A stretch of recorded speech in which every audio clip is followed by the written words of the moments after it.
Hello my dear students, this is Sir Naseem Dulfikar. Please subscribe my channel and also press the bell icon if you want to get daily lessons on chemistry and English. So page 24, the United Nations, अक़वाम मुत्तहिदा. So United Nations अक़वाम मुत्तहिदा आप जानते हैं ये एक organisation है जो दुनिया भर में जो है वो जंगों के ख़ात्मे के लिए और दुनिया भर से भूख अफलास और पॉवर्टी वगैरह को दूर करने के लिए जो है उसको बनाया गया है. तो आज हम इसके ऑर्गेनाइजेशन के बारे में पढ़ेंगे. फर्स्ट ऑर्गेनाइजेशन जो है, फर्स्ट जो पार्ट इसका है वो डील करता है कि why the UN was formed, कि UN को बनाया क्यों गया, अक़वाम मुत्तहिदा को क्यों बनाया गया. बहुत मशहूर है UN, आपने देखा होगा उसका लोगो भी है, गोल सा होता है, उसमें ग्लोब बना होता है, दुनिया का नक्शा बना होता है उसके अंदर. और अमेरिका में जनरल असम्बली उसके इजलास भी होते हैं. इमरान खान भी गए थे जनरल असम्बली में, खिताब वगैरह ये सब कुछ एड्रेस वगैरह देते हैं वहाँ पर. सो अब किस तरह से बनी, क्यों बनी, ये जो UN थी फर्स्ट इसमें डिस्कस करेंगे. फर्स्ट पार्ट में there are 3 parts in this chapter. First part is about the creation of UN, the second part is about the working sections of UN, and the third part is about the several branches of united nation organisation. So it is a very long chapter, so we will discuss just single part today. In the spring of 1945, the Second World War was coming to an end. 1945 के बाहर के मौसम में गर्मी के जो second world war में जो दूसरी आलमी जंग थी वो ख़ात्मे के करीब आ रही थी, वो करीब हो रही थी, ख़त्म हो रही थी. आपको 1939 से 45 तक हुई थी world war. The war had brought misery to all the world. ये जंग लेकर आई थी मुसीबत सारी दुनिया के लिए. माइजरी मीन्स मुसीबत. Millions of people had been killed and wounded. लाखों लोगों को मार दिया गया था या ज़ख्मी कर दिया गया था. These included women and children. इनमें औरतें भी थीं और बच्चे भी थे. Millions of pounds worth of property had been destroyed. लाखों मालियत की प्रॉपर्टी उसको तबाह कर दिया गया था. Millions of people had been made homeless. लाखों लोगों को बेघर कर दिया गया था. Millions suffered from poverty, hunger and disease. लाखों लोग मुब्तला थे गुर्बत में, भूख में और बीमारी में. The conscience of the man was roused. इंसान का ज़मीर जागा. Man wanted peace. इंसान चाहता था अमन. Let there be an end to war. आओ दुनिया से जंग को ख़त्म करें. Let there be peace and good will on earth. आओ दुनिया में अमन और खैर ख्वाही को कायम करें. Let man live with his fellow man as brother with brother. आओ इंसानों को एक भाई के साथ दूसरा भाई बना कर रहने पर मजबूर करें. So prayed the people of the world. दुनिया के लोगों ने दुआ मांगी कि आए हम सब एक हो जाएं, मिल जाएं, इत्तेहाद में आ जाए, इत्तेफाक में आ जाए, यूनाइटेड हो जाएं. The human race was drawing closer together. इंसानी नस्ल एक दूसरे के करीब आ रही थी. The telephone, the telegraph, the wireless were helping the quick exchange of news and information. Telephone, telegraph के बारे में बताया था मिरेकल ऑफ रेडियो में, तार जिसको हम कहते हैं. टेलीफोन, टेलीग्राफ और वायरलेस ये तेज़ तबादले में मदद दे रही थी ख़बरों की और इत्तलात की. The aeroplane was linking distant parts of the world. Aeroplane दुनिया के दूर दराज हिस्सों को जोड़ रहे थे साथ में. Ignorance, poverty, disease, oppression in one part of the world were having their effect on other parts. जहालत, गुर्बत, बीमारी, जुल्म सितम दुनिया के एक हिस्से में होता था, उसका असर दुनिया के दूसरे हिस्सों में भी देखा जा रहा था. The world was becoming one in some things. दुनिया कुछ चीज़ों में एक हो रही थी. Why should it not become one in all? क्यों ना हर चीज़ में दुनिया को एक कर दिया जाए. लोगों ने सोचा अब कुछ चीज़ों में एक हो रही है तो सब में एक कर दे दुनिया को. So the nations of the world came together in April 1945 and organized the UNO, United Nations Organization. तो सारी दुनिया की अक़वाम आकर मिले अप्रैल 1945 में और उन्होंने कायम किया the UNO, United Nations Organisation, अक़वाम मुत्तहिदा की तंजीम, और द UN फॉर शॉर्ट, जिसको शॉर्ट में हम UN कहते हैं. Let us not turn our eyes away from the sufferings of our neighbour. आएँ अपनी आँखें ना मोड़ें अपने पड़ोसियों के सफरिंग से, उनके परेशानियों से. Let us stretch the hand of brotherhood to one another. आएँ बढ़ाएँ भाईचारे का हाथ एक दूसरे की जानिब. Let us unite to make the world a happier and better place. आएँ मुत्तहिद हो जाए दुनिया को एक खुशहाल और बेहतर जगह बनाने के लिए. And let there be peace and happiness in the world. They cried. वो चिल्लाए और कहा आओ दुनिया में अमन और खुशी कायम करें, खुशी लेकर आए इस दुनिया के अंदर. The UN was just born in April 1945 and is today the spearhead of the march of civilizations against evil of all kind. UN इस तरह से बनी अप्रैल 1945 में और आज वो स्पेयर हेड है, मशल बरदार है. आज वो आगे आगे रहती है, मशल बरदार है, आगे बढ़ने वाली है. तहज़ीब की दौड़ में तमाम तरह की बुराइयों के ख़िलाफ़ जब भी कोई बुराई आती है तो UN सबसे आगे आगे रहती है, स्पेयर हेड रहती है. हर अव्वल दस्ते की तरह से वो सबसे आगे आगे होती है. The United Nations of the world meet in New York in the United States of America. दुनिया के मुत्तहिद अक़वाम मिलते हैं न्यूयॉर्क में यूनाइटेड स्टेट्स ऑफ अमेरिका में, अमेरिका का एक शहर है न्यूयॉर्क में सारी दुनिया के अक़वाम आपस में आकर मिलते हैं, उनके जब इजलास होते हैं जनरल असम्बली का, they talk over urgent problems of peace and war and try to find solutions of to as many of these as they can. वो बात करते हैं फौरी मसाइल के बारे में, अमन के और जंग के, और कोशिश करते हैं कि वो ज़्यादा से ज़्यादा इन प्रॉब्लम्स के सोल्यूशंस को फाइंड आउट कर सकें, इन मसाइल का हल निकाल सकें। The UN deals with quarrels that might lead to war among the nations. UN बात करती है उन झगड़ों के बारे में जो आगे जाकर जंग का सबब बन सकती हैं दो कौमों के बीच में। The aim of the UN is to prevent war in the world. ये UN का मकसद दुनिया भर से जंग को रोकना है, and to reach a state of lasting peace, और एक ऐसी हालत तक पहुंचना है कि पूरी दुनिया में अमन कायम रहे हमेशा के लिए। जनरल कंडीशंस ऑफ लाइफ और फॉर आर मोर और less unsatisfactory in many parts of the world. आम हालात ज़िंदगी कम या ज़्यादा गैर तसल्ली बख्श दुनिया के बहुत से हिस्सों में। This unsatisfactory state of affairs is responsible for much discontent and long continued discontent may lead to war. ये गैर तसल्ली बख्श मामलात ये ज़िम्मेदार होते हैं डिसकॉन्टेंट का, बेचैनी का, और ज़्यादा देर तक कायम रहने वाली बेचैनी जंग का सबब बन जाती है।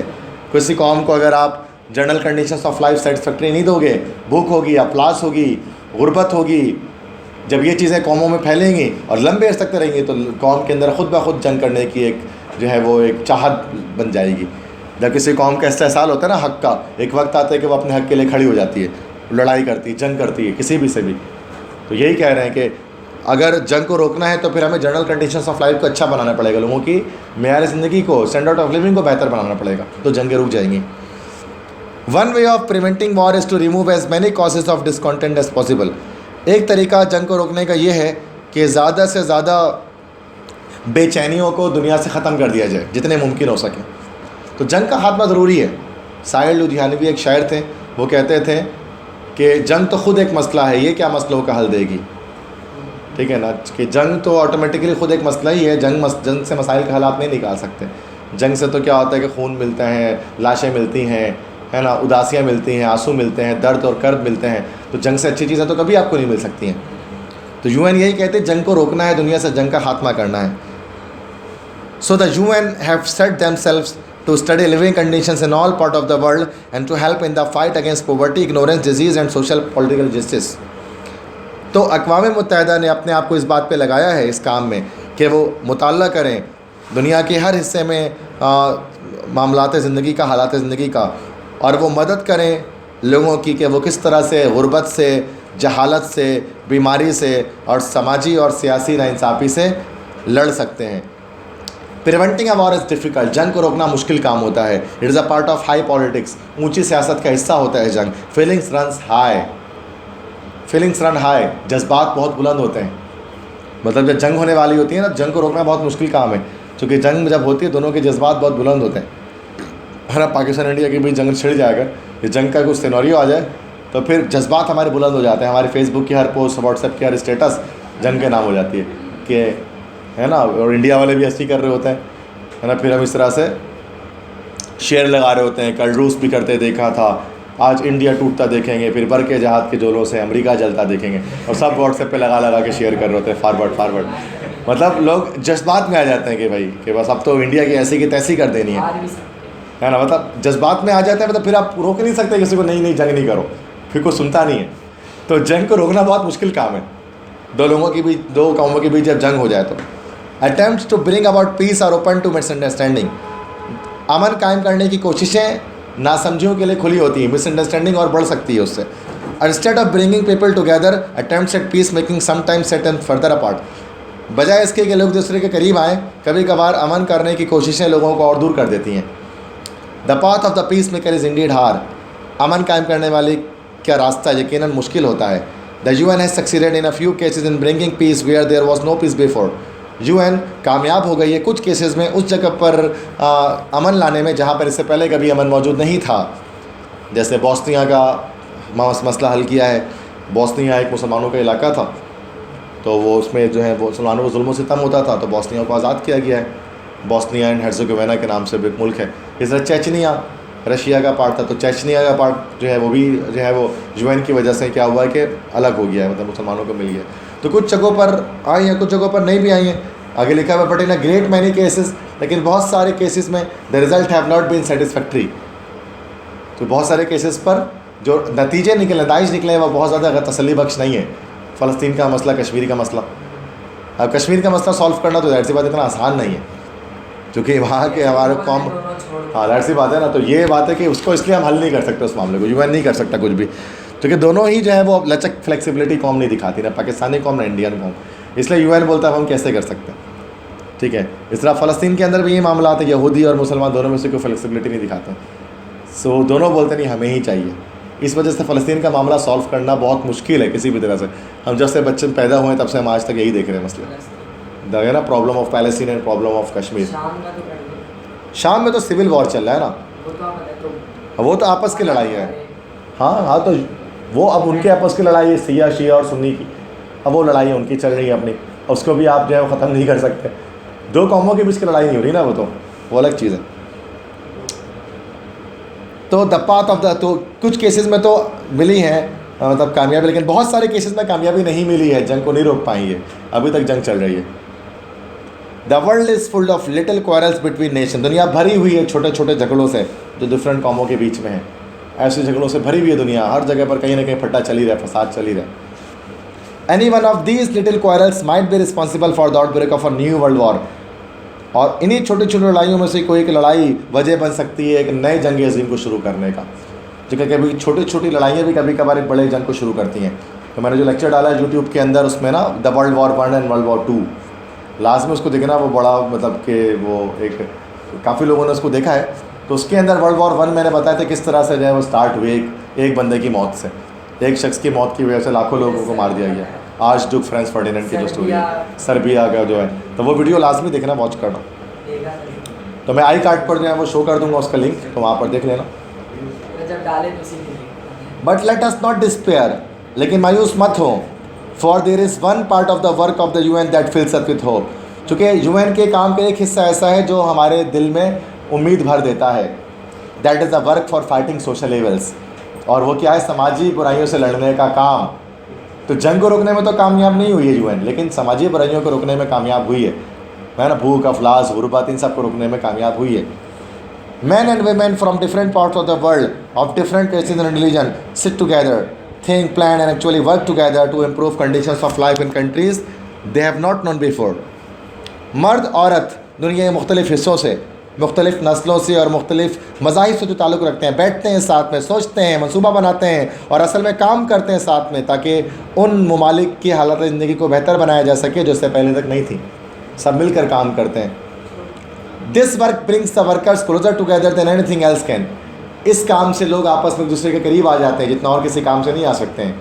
It also brings them closer to the people of the land which they are trying to help, ये उनको उन कौमों उन मुल्क के लोगों के भी करीब ले आता है जिनकी वो मदद करने के लिए जाते हैं।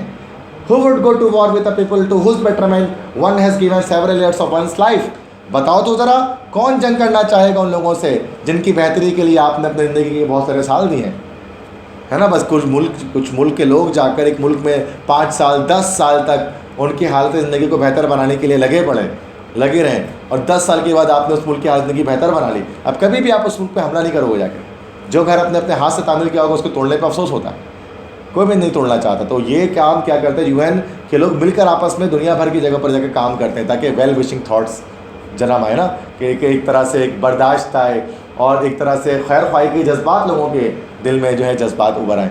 ये काम करती है जो कि यूएन करती है, लोगों को आपस में जोड़ना। देखो ना कभी कभार जो पाकिस्तान में वो हो जाता है, जल्जला आ जाता है, कभी कभार एक बार आ गया था, कितने लोग दुनिया भर से आए थे पाकिस्तान में विज़िट करने के लिए यूएन की तरफ से। यूएन के एम्बेसडर बन के एंजेलिना जूली आई थी, एंजेलिना जूली, टॉम रेडर के जो हीरोइन है, लारा क्रॉफ्ट, ठीक है, टॉम रेडर गेम खेला, ये मूवी देखी आपको तो पता होगा। उसकी जो हीरोइन है एंजेलिना जूली बहुत बड़ी एक्ट्रेस है, सॉल्ट मूवी भी उन्होंने बनाई, बहुत सारे मूवी उनके, तो वो आई थी यहाँ पर, वो तस्वीरें भी उनके पठान बच्चों के साथ कि पेशावर साइड पे और उस तरफ ना, देखा होगा आपने एंजेलिना जूली, वो दुपट्टा उसको चादर पहना दिया गया था, ठीक है। तो ये चीज़ तो मैंने बताया कि वो इतनी बड़ी एक्ट्रेस होकर वो पाकिस्तान आई, जब पाकिस्तान में भी वो गांव देहात वाले इलाके में, मतलब कि बहुत बड़ी, तो ये यूएन करती ही ऐसा है, मशहूर लोगों को दुनिया भर की जगहों पर भेजती है ताकि वेल विशिंग थॉट्स क्रिएट हों, है ना। जब वो पाकिस्तान आई तो पाकिस्तान की तारीफ़ भी उन्होंने बड़ी की, उन्होंने बताया कि भाई जो है वो तो अच्छा मुल्क है, उनको अच्छी चीज़ें पसंद आई और पाकिस्तान के पॉजिटिव साइड्स को उन्होंने हाईलाइट किया। तो ये चीज़ होता है ना, ऐसा चीज़। रोज़ी गैब्रियल का नाम आपने सुना होगा, रोज़ी गैब्रियल का नाम, वो इंस्टाग्राम पे और इस पे उस पर। तो रोज़ी गैब्रियल जो है वो एक बाइकर है वो, उन्होंने पूरी दुनिया को बाइक से उनको सफ़र करना है ना इंस्टाग्राम पे। तो वो पाकिस्तान आई थी और पाकिस्तान में आकर उन्होंने इस्लाम भी कबूल कर लिया। उनको बड़ा पसंद आया इस्लामिक कल्चर ना, KP के साइड पर जाने के बाद। तो अभी जो है वो फिर उन्होंने इस्लाम कबूल कर लिया, दुपट्टा वगैरह लेकर फिर घूमती हैं। ये बड़ी वो बात है, इंस्पिरेशनल स्टोरी है रोज़ी गैब्रियल की भी। पेशावर साइड तो उस तरफ आते रहती हैं। तो देखना वो बड़ी अच्छी कहानी उनकी है, फेसबुक बड़े लाइकर्स, बड़े फॉलोअर्स उनके।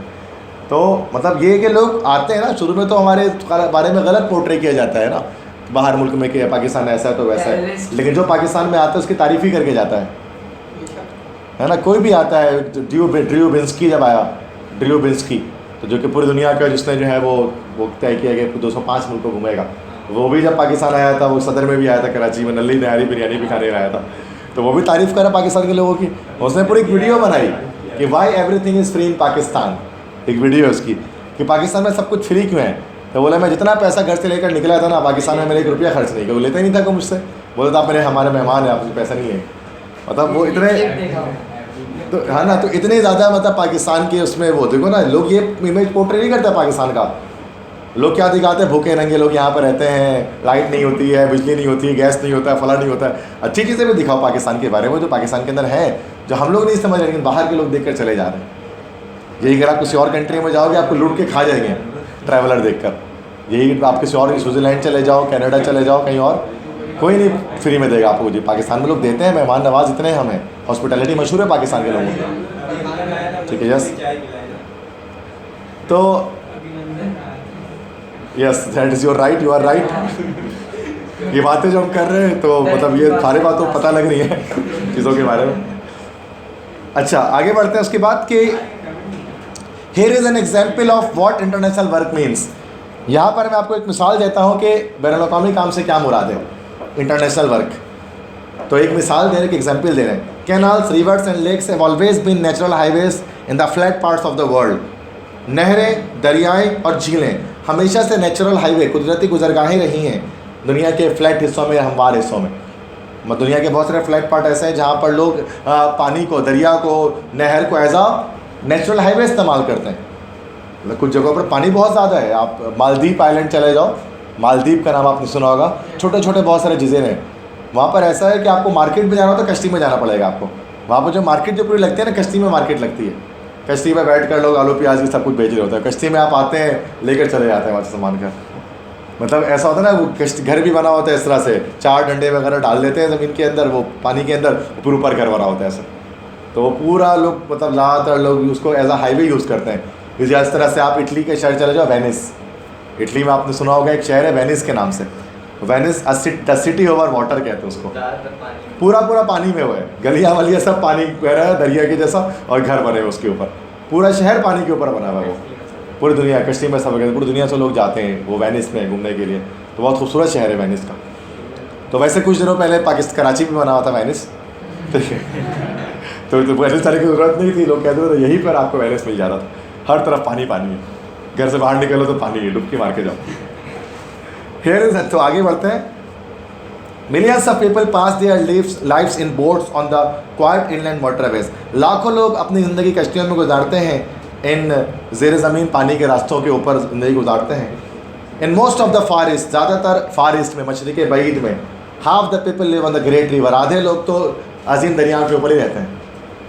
फार ईस्ट किसे कहते हैं बच्चों? एशिया में एक पार्ट है फार ईस्टर्न पार्ट। अगर है ना दुनिया का नक्शा अगर आप उठाओगे तो बिल्कुल ईस्ट पे आप जाओगे, मतलब ना ग्लोब में बिल्कुल ईस्ट पर आप जाओगे मैप में, तो आपको जो पार्ट मिलेगा ना वो जापान वाला पार्ट मिलेगा। Japan, China, north Korea, south Korea, Hong Kong, Taiwan, ये सब आपको मिलेगा, वियतनाम वगैरह ये सब मिलेंगे। ये सारे कंट्रीज़ कहलाते हैं फार ईस्टर्न नेशन, मशरिक़ बईद उर्दू में कहते हैं, मशरिक़ बईद के ममालिक। एशिया का एक पार्ट है। एशिया तो बहुत बड़ा कॉन्टिनेंट है ना, उसके सब रीजन्स में उसको हम ब्रेक करते हैं, जैसे साउथ एशिया, मिडिल ईस्ट नहीं, मिडिल ईस्ट हम लोग नहीं हैं, गल्फ़ कंट्रीज़ होते हैं मिडिल ईस्ट, हम लोग साउथ एशियन नेशंस हैं।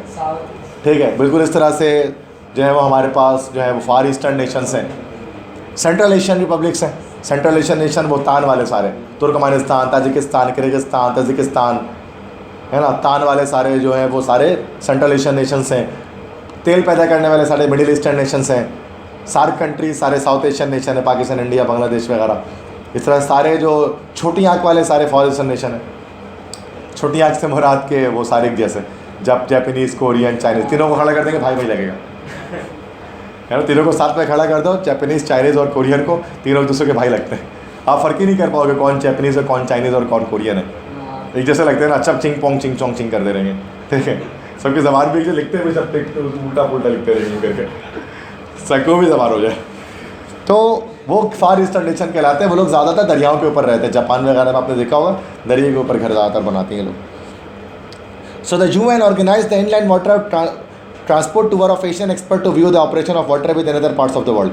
तो UN ने एक कायम किया एक इनलैंड वाटर ट्रांसपोर्ट टूर एशियाई माहिरीन का, कि वो देखें वाटरवेज का काम दुनिया के दूसरे हिस्सों में। मतलब फार ईस्टर्न नेशन जो लोग दीवार के ऊपर रहते हैं उनकी हालत ज़िंदगी को बेहतर बनाने के लिए UN ने पूरा एक इनलैंड वाटर ट्रांसपोर्ट टूर दुनिया भर का कायम किया। उसमें एशियन एक्सपर्ट्स रखे कि वो जाकर दुनिया भर अलग अलग जगहों पर जाकर देखें वाटरवेज कैसे बने हुए, वैसे ही हम आकर यहाँ पर फार ईस्ट में बनाएंगे। Members of the tour came from Burma, India, Indonesia, Pakistan, Thailand and Vietnam. अब इस टूर के इस दौरे के अरकान कहाँ से आए थे भाई? बर्मा से आए थे। बर्मा पुराना नाम है, बर्मा का नया नाम क्या है? म्यांमार। ठीक है, वहाँ की हर औरत अपने मियाँ को मानती है म्यांमार। म्यांमार मिरामार वो तो मैप है ना, वो तो डेजर्ट वाला। तो Myanmar is a new name of Burma. अच्छा, पाकिस्तान में एक ऐसा शहर है जहाँ पे हर औरत शादीशुदा है, हाँ मियाँ वाले, ठीक है। तो बर्मा से आए थे, इंडिया से आए थे, इंडोनेशिया से आए थे, पाकिस्तान से आए थे, थाईलैंड से आए थे और वियतनाम से आए थे। वियतनाम का नाम सुना है आप लोगों ने? वियतनाम भी एक कंट्री है, फार ईस्टर्न नेशन है वियतनाम। वो झंडा है, लाल रंग का झंडा होता है, एक स्टार बीच में पीले रंग का बना होता है। वियतनाम में भी ज़्यादातर मतलब कि चाइनीज़ टाइप के लोग ही रहते हैं। थाईलैंड के पड़ोसी मुल्क है वियतनाम, नक्शे में देखोगे दिखेगा वियतनाम। मतलब वो झंडा उसके पूरा रेड है और उसके बीच में बस एक स्टार बना हुआ है, बाकी पूरा रेड है, तो ब्लू येलो कलर का स्टार बना हुआ है और पूरा झंडा रेड है। तो वियतनाम मशहूर किस वजह से? एक वजह से है कि अमेरिका ने सिर्फ 2 ही जंगें दुनिया में हारी हैं। 2 जंगें अमेरिका ने हारे, एक जंग हारा है उसने वियतनाम से। ये जंग वियतनाम ने जो है वो हरा दिया था, वियतनाम वॉर जिसको हम कहते हैं। इसकी एक अलग स्टोरी है, तो उसको नेक्स्ट कभी क्लास में डिस्कस करेंगे। तो वियतनाम ने हराया था अमेरिका को। और दूसरा Afghan war, Soviet Afghan war, जो कि अमेरिका ने हारा है अफगानिस्तान से जंग में, ठीक है, यस। तो the group started by visiting Thailand, Burma, Pakistan and India so as to learn about their problem. Group ने स्टार्ट किया विजिट करना थाईलैंड, बर्मा, पाकिस्तान और इंडिया, ताकि उनके परेशानियों के बारे में पता लग जाए। The Asians then went to Europe. Okay, so Asians गए उसके बाद यूरोप, और वहाँ उन्होंने विजिट किया शिपयार्ड का और वाटरवेज का फ्रांस, जर्मनी और नीदरलैंड में। मतलब पहले यहाँ के मसाइल देख लिए, क्या मसाइल है लोगों को, फिर यहाँ से वो चले गए यूरोप, और यूरोप में उन्होंने विजिट किया शिपयार्ड्स के, शिपयार्ड जहाँ कश्तियाँ बनती हैं, जैसे डॉकयार्ड भी जिसको हम कहते हैं, जो किमाड़ी पर है, यस, डॉकयार्ड इंजन्स के लिए। और शिपयार्ड में नॉर्मल कश्ती के स्ट्रक्चर जो होते हैं ना वो बनते हैं। किमाड़ी के पास है कराची में नेवी वालों का, वो डिप्लोमा भी कराते 3 साल का वो। तो वो शिपयार्ड और वाटरवेज का उन्होंने मुआयना किया फ्रांस, जर्मनी और नीदरलैंड्स में। 3 कंट्री गए, वो यूरोप की तीनों कंट्री। फ्रांस आप जानते हैं, जर्मनी भी जानते हैं, और नीदरलैंड्स के लास्ट में एस आ रहा है। जिस कंट्री के नाम के लास्ट में एस आता है उससे पहले दी लगाते हैं, आर्टिकल का रूल है। The West Indies, the Netherlands, बाकी सबसे पहले दी नहीं लगाया, चेक कर लो ज़रा बुक में। नीदरलैंड से पहले को लगा कि जिस कंट्री के नाम के इसमें एस आता है उससे पहले दी लगा। द फिलीपींस, अच्छा, Netherland is the new name. Netherland का पुराना नाम क्या है? नीदरलैंड का पुराना नाम है हॉलैंड। हॉलैंड और नीदरलैंड एक ही चीज़ है, अलग अलग कंट्री नहीं है। They both are same country. और दोनों में कौन सी ज़बान बोली जाती है? नीदरलैंड और हॉलैंड में कौन सी ज़बान बोली जाती है? दोनों एक ही मुल्क हैं। डच बताया था, यॉट जो बताया था, डच ज़बान, ये लोग डच लैंग्वेज बोलते हैं। They saw new types of boats in England and Scotland. उन्होंने इंग्लैंड और स्कॉटलैंड में नई तरह की बोट्स देखी, वो भी यूरोप के मुल्क है, तो अलग तरह की बोट्स देखी, नई किस्म की। Going on to the United States they studied water transport at the on the Ohio and Mississippi rivers and along the coastal canals. वहाँ से वो गए यूएस, अमेरिका, और अमेरिका में उन्होंने पानी की आमदोरफ्त का मुताला किया। कहाँ पर भी? ओहायो रिवर, एक दरिया है ओहायो रिवर, और दूसरा मिसिसिपी रिवर। दरिया का नाम है, असल में एंशियंट अमेरिकन जो थे ना, ब्लैक रेड इंडियंस, उनकी ज़बान में ये मिसिसिपी। तो मिसिसिपी और ओहायो रिवर्स का उन्होंने मुताला किया अलॉन्ग द कोस्टल कैनाल, साहिली नहरों के साथ साथ। The members of the tour discuss the problems of water transport with experts in the countries they visited. Tour के अरकान ने पानी के ट्रांसपोर्ट के मसाइल के बारे में बात की उन माहिरीन से जिस ममालिक में वो गए, इतने सारे कंट्री का पता है जहाँ जहाँ वो गए। All this information had to be thought over and sorted out to find out what might be useful in Asia. इन तमाम इत्तलात को सोचा जाना था, तरतीब में रखा जाना था, ताकि देख सकें कि एशिया में क्या हमारे लिए मुफीद होगा। The members of the tour return to their countries prepared not to imitate what they had seen in the west but to do their own work with a wide background of experience. Member के अरकान अपने अपने ममालिक वापस आए, तैयार थे नकल करने के लिए, नहीं कि जो देखा है मगरिब में उसको नकल कर लें, बल्कि अपना ख़ुद का काम करना चाहते थे वो अब एक वाइड बैकग्राउंड ऑफ एक्सपीरियंस के साथ। एक तजुर्बा आ चुका था ना बस पूरी दुनिया में घूम कर उन्हें, तो अब उनके पास तजुर्बा था कि फॉर ईस्टर्न नेशंस की जो वाटर ट्रांसपोर्ट का निज़ाम है उसको सही कर दिया जाए, बेहतर बना दिया जाए। इस तरह से करते हैं इंटरनेशनल वर्क, सारी दुनिया में घूम कर ये काम UN वाले करते हैं, हर कंट्री में जाते हैं। UN day is celebrated on 24 October every year. UN का दिन हर साल 24 अक्टूबर को मनाया जाता है। हर साल UN डे 24 अक्टूबर को मनाते हैं। अच्छा, बच्चे क्वेश्चन करते हैं कि सर अप्रैल में बनी UN 1945 में, पहले पेज पे पढ़ा हमने, तो UN डे 24 अक्टूबर को क्यों मना रहे हैं जब बनी अप्रैल को है? तो अप्रैल को सारे कौम मिलकर बैठे थे, फिर उन्होंने एक चार्टर बनाया था और उस चार्टर पर सबने साइन किया था। UN चार्टर पर जिसने साइन हुआ था वो 24 अक्टूबर को साइन हुआ था। इस वजह से 24 अक्टूबर को UN डे के नाम से मनाते हैं। इसी को ह्यूमन राइट्स डे भी कहते हैं, इंसानी हकूक़ का आलमी दिन। ये UN डे ही होता है, 24 अक्टूबर को मनाया जाता है।